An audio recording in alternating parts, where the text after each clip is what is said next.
Ntuuse n'emboozi y'omwana mulenzi Ronald Alimpa nkubuzaako nnyo ennaku z'omwezi 15 Julayi omwaka 2022 bampita Jaminati nannyini ddoboozi sinzira ku Jaminati Yugi wano nyininyini munnange Ronald Alimpa ebibye ate byewuunyisa esaidi eno kasajja kattu ebintu kye bayita music industry wano mu Uganda anti ogimanyi ejjukira mwana mulenzi ono atinse nnyo n'oluyimba lwa Sindon olusuku lwa seminti eŋŋombo eyo naye ate nga ajjukira ng'ono yatandika n'oluyimba lwa abaafuna namukoowa maziga bbowa kosa n'endamakati awo luno olwa Sindoni kosa n'olwa kabaka olupya lwayina kino kiragira ddala nga mwana mulenzi ono nno nga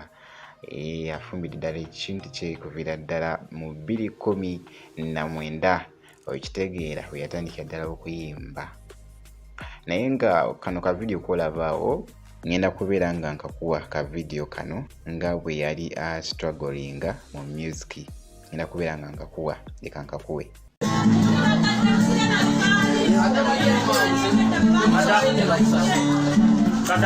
kusende mwaganye ebyobwerere tuli balungi tewali yakyamu tuli baddugavu abeerwamu bakyamu tulya mukyere kasoli ne kawo teeka wali sente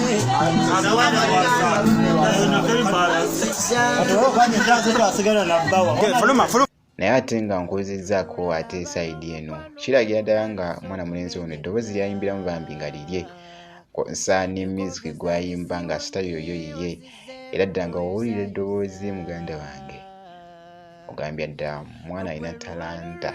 ey'amaanyi jjukira nno nga nno wano ku lukalu lwa Africa yazaalibwa 1994 wano ku lukalu lwa Africa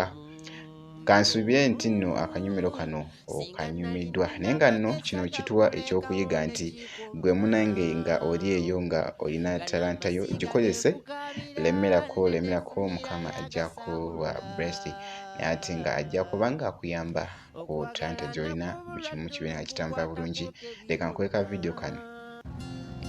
tunula labayo omukwano bwe gutandise okumenyeka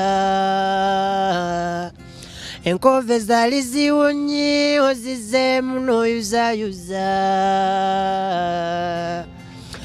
gwe lubalo lulimi jjuzi wano nga twogera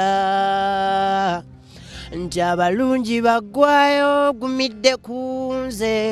omuntu omu